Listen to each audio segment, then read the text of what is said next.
Bon matin, on est mardi le 26 août. C'est le grand départ sur le chemin de Compostelle, la deuxième partie de mon voyage qui va m'amener jusqu'à Thésée. Alors, je suis présentement à la cathédrale de Strasbourg dans le but d'obtenir ma première étape pour ma crédentiale.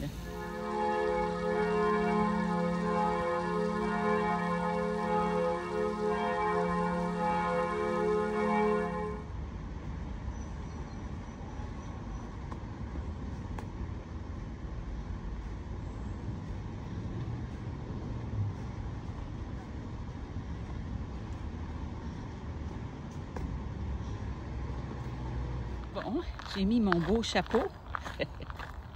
On sort tranquillement de Strasbourg. On est comme dans les banlieues. Il est 10h15. Je vais bientôt m'arrêter pour une petite pause. On voit ici les enseignes que je dois suivre, du moins pour un moment, du club vosgien alsacien.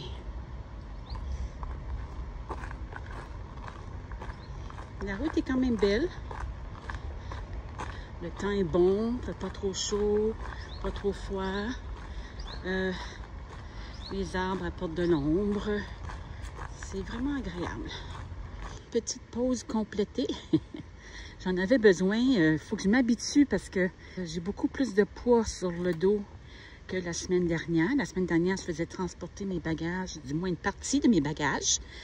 Là, j'ai tout sur le dos ce matin. En plus, j'ai prévu la nourriture pour quelques jours pour mes lunchs. Alors, ça fait beaucoup de poids.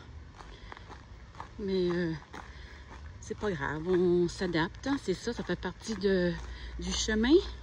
Le poids à traîner. L'essentiel de ce qu'on a besoin. Ça me rappelle le chemin de Compostelle que j'ai déjà fait. J'avais mal au même endroit. L'épaule gauche me fatiguait. Pourtant, je mets tout le poids sur mes hanches. Mais je dois avoir une petite faiblesse à l'épaule gauche quand le poids est plus lourd que 10 livres. Je rencontre pas beaucoup de pèlerins, puis je m'attends pas d'en rencontrer beaucoup non plus. C'est vraiment pas un chemin fréquenté, le chemin de Compostelle alsacien. Pour le moment, ceux que je rencontre, ce sont les coureurs, des gens qui font du vélo, qui habitent probablement la banlieue de Strasbourg. À suivre. On arrive à Eckbolsheim. C'est vraiment mignon. C'est fleuri.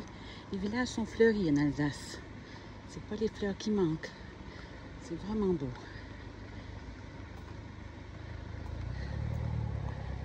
Ici, ils ont plein de pistes cyclables. 800 km de loisirs, de sports, de découvertes dans tout le Bas-Rhin. Puis on voit un peu ce que j'ai fait jusqu'à maintenant. Je suis partie de Strasbourg. Là, j'ai longé ici. Là, je suis rendue ici à Eckbolsheim. Je vais continuer. Je vais passer, comment ça s'appelle? Oberschleifolsheim. J'ai l'impression que je ne le prononce pas comme il faut. Après ça, Ackenheim. Puis là, je vais descendre en direction de Molsheim et je vais arrêter à Ergersheim. Ça longe tout le long le canal de la Bruche. Je pense que je suis due pour une pause. Une bonne pause dîner pour m'alimenter, bien sûr, puis ensuite me reposer les jambes, les pieds, les épaules. Alouette!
Ils annoncent la pluie aujourd'hui, alors je pars très tôt.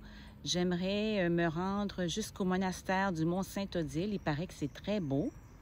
Désolée pour hier soir, j'ai pas pu tout filmer, mon entrée au village. Je manquais de réseau. J'arrivais pas à trouver le Airbnb que j'avais réservé. J'ai dû parler avec des locaux qui m'ont finalement montré le chemin. Des gens très gentils, très aimables. Et finalement, le Airbnb était vraiment bien, très confortable. Ils annoncent la pluie à partir de 11h midi et j'ai quand même 5 heures de marche à faire. Alors, on se voit tantôt.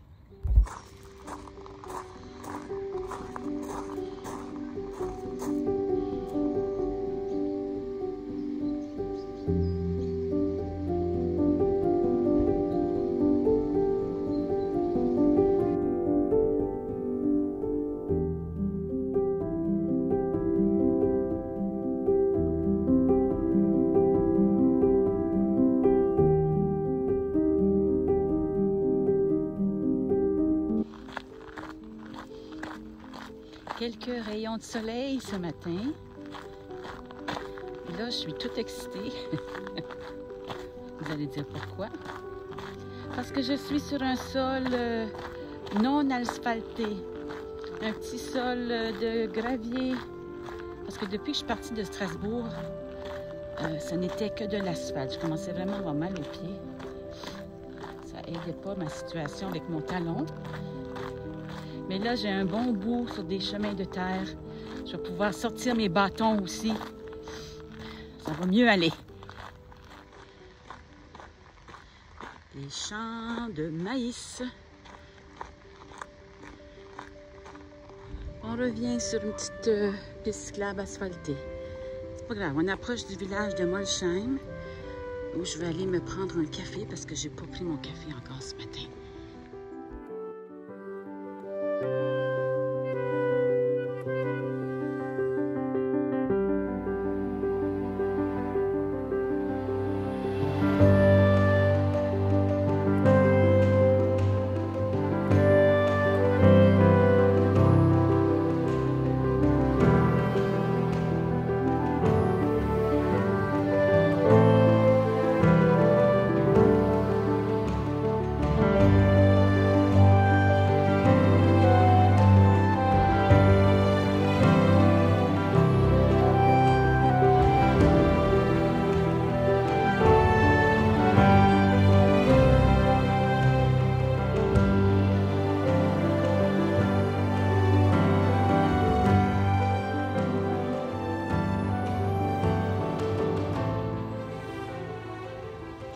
Je quitte Molsheim ou Molsheim après un bon café. C'est vraiment un mignon petit village. Il tonne. Je pense que ça va tomber.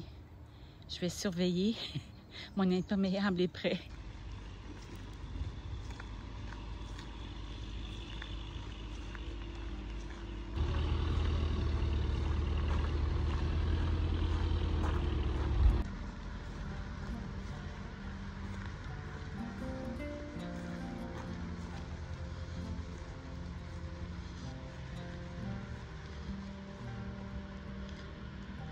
Je s'en viens par contre.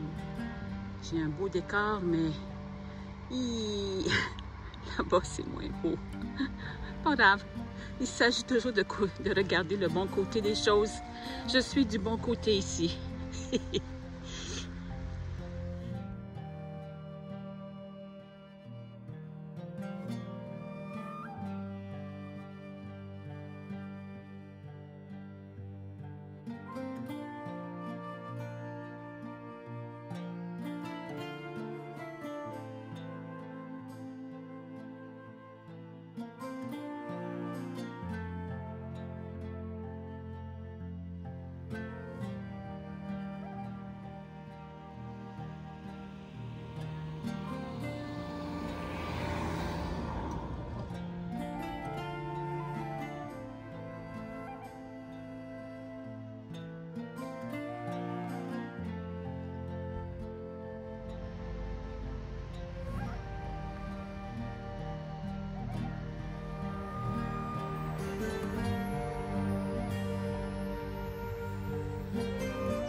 du vin à profusion.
Jusqu'à date, il m'est tombé quelques gouttes. Il y a eu un petit orage pendant que je visitais une église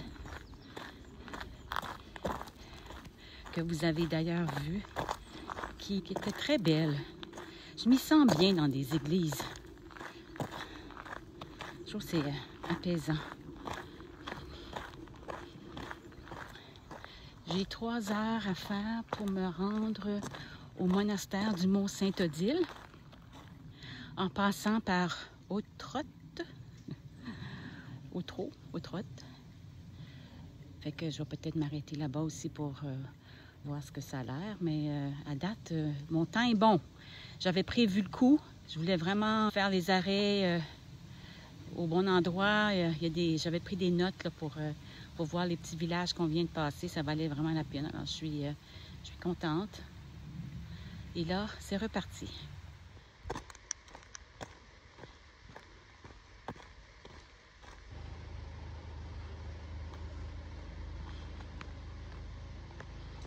On arrive ici à Bwersch.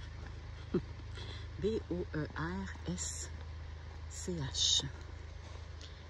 Par la porte arrière du village de l'époque médiévale.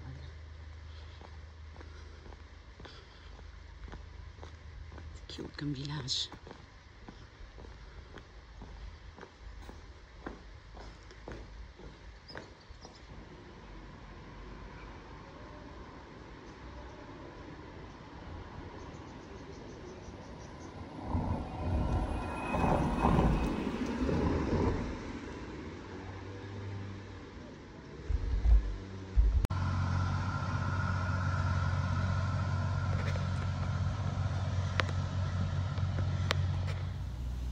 OK. Comme vous pouvez voir, il fait un peu chaud malgré la brise. Je suis rendue à Autrotte, qui est en fait le point de départ pour le sentier des pèlerins qui va nous mener jusqu'en haut du mont Sainte-Odile, où se situe le fameux monastère du même nom. Si je regarde la pancarte, ça dit 1h50. Bizarre, parce que tantôt, ça disait 1h30. Mais en tout cas, j'imagine que ça dépend toujours de la vitesse de la montée, parce que ça monte, c'est raide. Mais en haut, les vues sont superbes. Alors, on se rejoint là-haut. Ça fait comme 1 heure que je marche. Ça monte. Ouf. Ça monte, ça a l'air de rien, mais ça monte graduellement, mais ça monte. Puis, je suis tout mouillée parce qu'il fait très humide. Et là, ici, entre les arbres, j'aperçois le monastère qui est encore pas mal haut. Faut pas que je me décourage. Il paraît que c'est très beau.